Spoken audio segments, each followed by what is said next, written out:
Hi guys, ADC Melbourne here. I've just put up a video on how to replace the centre bearing and universal joint in the BA Falcon 2003. The centre bearing, the rubber ring had started to wear and disintegrate. The universal joint was replaced at the same time as a precaution. I couldn't see anything wrong with the original universal joint, but both parts cost just a little over $100. Now the job itself took hours, guys, and I kid you not, hours. The issue with pulling it out, the drive shaft, some of the bolts that attached the drive shaft to the diff, some came out fairly straightforward, others not so straightforward, and they took considerably longer time. Now the centre bearing has two bolts in it, and they came out straightforward, and the drive shaft that holds it to the transmission, they came out, it took a bit longer, but they came out fairly straightforward too.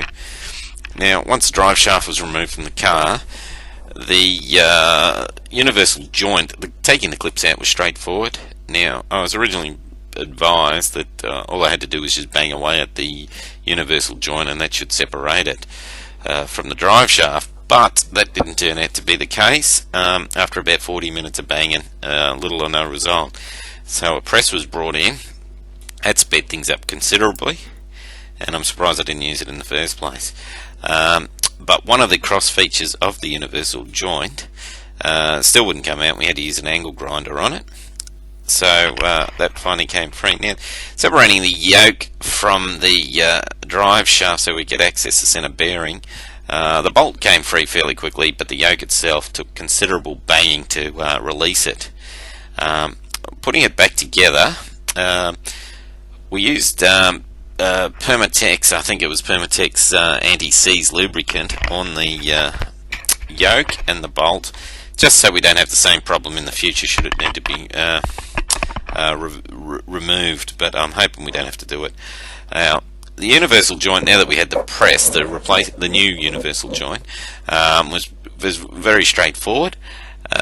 Putting the clip in was different because the clips were different than the original ones. Putting them in was straightforward, but they were different than the original ones.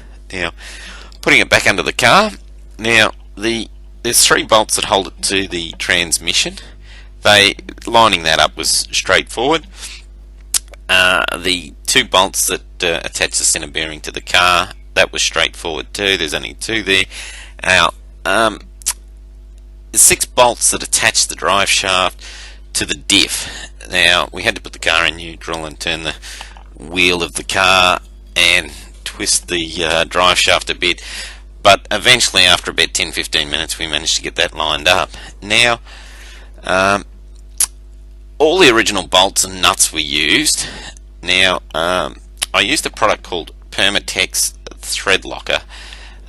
You put that on the thread, and it's got a good reputation of preventing the bolts and nuts vibrating free, and it's considerably cheaper than buying new lock bolts and lock nuts.